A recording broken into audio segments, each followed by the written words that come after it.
Hello, I'm FX Toy Cat, and this is a Bastion remnant. It is Minecraft's tallest structure to date, and as a result of being in such a formidable location, it's in the Nether, it can be surrounded by lava, it's filled with piglins and piglin brutes, and as a result of all of that stuff combined, it's a scary structure. But today, I wanted to take it down a notch. Actually, I wanted to take it down several notches, all the way down to the ground, in fact, because I wanted to destroy the entirety of this as a little bit of a fun project to see exactly what it's made of, and because I think big Minecraft projects are worth documenting, here is the progress of me destroying this from start to finish, summed up in a nice easy YouTube video, so you can see why, you're not piglins, they're dangerous as it turns out, so you can see why exactly you should, maybe dive into a big project, maybe not this big, but as proof that you can destroy an entire structure if you really want to. So let's jump straight into it. Let's place down some shulker boxes and let's get destroying with my brand new tools. I've got a lot of Minecraft YouTube people I know from way back in the day who got huge in like 2011, 2012, 2013, like the early days of Minecraft on YouTube. But a lot of them like got back into YouTube because they retired, just, they made $1 million or $2 million a year and they're like, I'll never need more money. And then 5 years later, it's like, I would like more money though. So this is the progress after literally 3 hours of mining, by the way. And my God, do you appreciate how many blocks are in a Bastion when you start to mine it yourself? But yeah, basically, another thing I've realized is just how many blocks and storage for those blocks we actually are going to need. Because as you can see right here, we've got something like 10 shulker boxes right now. And oh God, we got to really watch out for those gas explosions. But yeah, so as you can see, things are a little bit frantic on that level. And also they're frantic because of the fact that we had to place a beacon. I just concluded if we're going to be here for that long, let's get a beacon with haste. A lot of people don't know this, but you actually can place beacons in the Nether. Because for some reason, the beacon beam can go through Bedrock, which is arguably the most opaque of blocks that it shouldn't go through, but just to allow them to work in the Nether, I guess. They have an exception for that, and therefore we've been mining away, working through our pickaxes, getting some destruction done, and it's been a lot of fun. I really like the progress we've made on the sides here, but I've just started to appreciate that, yeah, we did a little bit of work on the bridge, we got this side, 66% done, and this side, half done. And so there's so much more we need to destroy. This is going to take, I thought that, 2-3 hours, that'd probably be good. This is definitely, a dozen hours or so of destruction, and I'm looking forward to every minute of it. So let's go get to this, I guess, after we remove this gas from existence, of course. The fact that they can even attack at such angles is kind of weird, in my opinion. But that's not my problem. Oh, Lord. Actually, that's literally my problem. Honestly, this is how you can tell if I edit my own videos. If the editing's good, I didn't do it. That's like a good rule of thumb, I would say. You could also tell which editor it is based on the font they use in the outro. So if you spot that the font changes, that implies a new editor. Except in tomorrow's video where I just used the wrong font because I figured I'd mess with people. But I didn't intend on telling you all. So if you don't know, the new editor that we've been working with has been Benjamin. He's Australian, so I had real problems believing he existed. Another 3 hours in, and it's really hard to see the progress, but we removed a lot of lava, and perhaps more importantly, we've removed the entirety of the bridge from the back now, so it's just this giant kind of tower structure, which is nice. Also, almost broken the netherite pickaxe. About to do that. It's going to be very satisfying in my opinion. I'm realizing just how much I underestimated this entire thing now. But, in for a penny, in for a pound. But when it's near empty and fast food isn't fast, I'm like, well, you failed. You had one job, well, you had 2 jobs, fast and food, and you were slow, and, a lot of people would debate the food bit. So the structure is now at the point where it's just one big giant tower. It's been so satisfying to finally destroy every little extremity. While we've been destroying it, we found a few things like gold blocks and some chiseled blackstone, of course. But now we're left with just one big tower of destruction, which I'm looking forward to slowly bringing down. Here's an example. One of my favorite studies is that pizza is just as healthy for you as, pizza is a better breakfast than cereal, because they have roughly the same calories, but there's more protein and fiber in a slice of pizza because there's vegetables in there or something. And also I think cheese is protein. I don't know for sure, honestly. But you can look into it. It's something that's been proven a few times. The tower has become a bit more of a hump after another couple of hours at that. And I think now all it will take is one last big push and then we're going to be finished. I don't know how long that last big push will be. It could be 2, it could be 3, it could be 4 or more hours. But I'm going to do it. I'm just going to make one big last workload into this. And that's what you're about to see. What's the difference between a banana and a pineapple? Please tell me. I want to Because in most languages, like besides English, it's like bananas and ananas. So like there's gotta be a similarity, right? Also, are bananas really a fruit? This blows my mind every time I realize it. But you know how there's pineapple juice, there's apple juice, there's orange juice? Do you know what happens when you try to juice a banana? You get a squished banana. Pineapple tastes good, pineapple's sharp. There's no difference. There we go, JJ, the first person to actually Google. Banana is a berry and pineapple's not.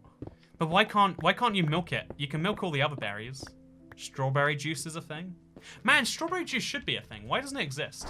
So it took 13 to 14 hours, and you witnessed the last few of them just there. But we now have an entirely finished, destroyed Piglin Bastion. Where there was once a Piglin Bastion, there is now just a place where zombie pigmen and a single ghast can two ghasts can hang out, apparently. The entire bridge is destroyed, the entire structure is destroyed, even the bits that went into the ceiling. Every single last basalt or blackstone block that wasn't part of that base, because there's just lava straight down there, has been entirely removed, and it's a glorious thing to see. And, you know, the second best part of that, by the way, look how many times this area got hit by ghasts. Can you tell from all the fire? But the second part of this is we also have an insane amount of blackstone. So again, I kind of underestimated the task, I would say. I thought this many shulker boxes would be enough, but it turns out that I actually ran out all of these. They're all pretty much full, as you can see going through here. So as it turns out, to actually finish them all, I needed to make a bunch of extra double chests. This is how many we went through. So all of this is just, you know, Piglin Bastion materials. And since they're all kind of like messily stored right here, what I'm going to do is I'm going to take them across my nether to the main kind of spawn area, and I'm going to sort them by resource so we can finally answer the question, how many of each resource is the Bastion made of? It's going to take me a while to sort all of these blocks one by one, but we're going to do it, and it's going to be great. So let's start now with the shulker boxes. So what I now have to do is painstakingly... God, that's terrifying. You know, this is a reminder about why there should be security in a nether chest room. This right here is the proof. You don't want this to happen. You don't want any of this to happen. Make sure the mobs can't spawn inside your nether, because a single magma cube can mess everything up. Anyway, as I was saying, so right now, we are working on transferring all of these blocks into chests. We make a bunch of chests right here. This one will be exclusively for blackstone. So we sift through, we just look for blackstone blocks right here, and we take all of those and throw them into here. So if it doesn't go without saying, there is a lot of blackstone, by the way, like a serious amount of it. And then after we dealt with that, we go back and we come for the cracked polished blackstone bricks and then the polished blackstone bricks, etc., splitting it up so we can work out exactly how much of each block we actually have. Because it's very hard when they're all kind of mixed in like this. And yeah, such is the life. I now just have to sort chests, but that's just half the fun. Also, since security is important, I'm going to make sure that these like doors are better shut. So I'm going to have like a kind of thing poking off of this one. That kind of like implies there is an open gate, but also not. Always important to secure a room when you're about to place a lot of valuables in there. And although blackstone might not seem valuable to you, I would say it is to me. So we're going to use some non-Piglin Bastion blackstone. This is blackstone I mined myself. To make kind of an open door. Look, something like that. And it results in a system where it's very hard for a mob to get in here. And pretty much impossible for a mob to see me and then walk in and follow me. Much better, in my opinion. Okay, the moment is finally here where we get to work out exactly how many blocks were inside of the Bastion after we destroyed it piece by piece, painstakingly over all of that time. All of the shulker boxes have been sorted, and we can now say there were 21,242 different pieces of blackstone. I should say for all of these, there's a 1% margin of error because of potentially destroyed blocks, but there is seriously this much blackstone that I now have and can use for a future recycling. We also have 18,433 polished blackstone bricks. These are really, really nice looking blocks. And admittedly, you know, like, we could turn blackstone into that if we wanted to. But the fact that we have like this amount to make an actual nice outside structure from really good in my opinion. Lots and lots of it. After the second most block, which is not too far away from blackstone, cracked polished blackstone is only 5,700, and after we go from 5,700 cracked blackstone, we then just have a lowly 1,251 basalt, which is the next most. Then we have 81 buckets of lava, so like that's something. And nicely enough, we have, as you can see, 3 and a bit stacks of gilded blackstone. The numbers on screen right now. And yeah, as far as everything else, you can see the numbers for all of that on screen right now. And then, just in case you want to count it, we also got a bunch of loot from chests. Like we got some crying obsidian, we got some gold nuggets, we got gold armor, some obsidian, some bone blocks. If you want to count those towards the total, that's that too. But now we have destroyed the entire Bastion remnants, and that is, and on screen you can see a fun little graphic of how many of each type of blocks we actually did find, and that was a really fun little challenge in my opinion. Now the only question is, what do we do next? And obviously, recycling project means not only, taking things. Recycling isn't just taking the waste from somewhere, it's also working on the next phase, which is of course going to be then taking that recycled stuff and building something with it. I'm looking forward to doing that. I want to give it a little bit of time because it's really cool to me that an entire Bastion was destroyed and exists in this number of chests. Like,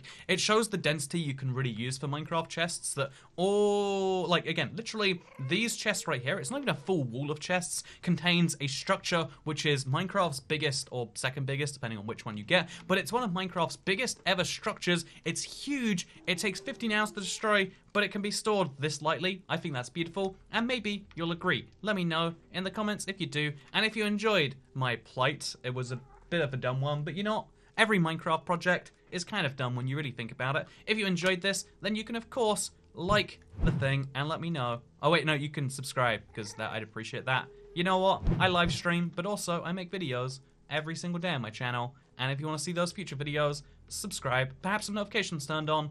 I find notifications are really useful for live streams, but if you just want to watch videos, just subscribe. I could tell you to turn on notifications like every YouTuber, but that's just a way of saying, hey, I'd like you to see more of my videos, and I would, but you make that decision for yourself, because the decision I'm going to make myself is to jump out into the nether and enjoy the rest of my life. Oh, there's a baby strider there, that's adorable. The decision I'm going to make is to make a baby strider farm. Anyway, thank you for watching, because I'll see you all next time. Goodbye.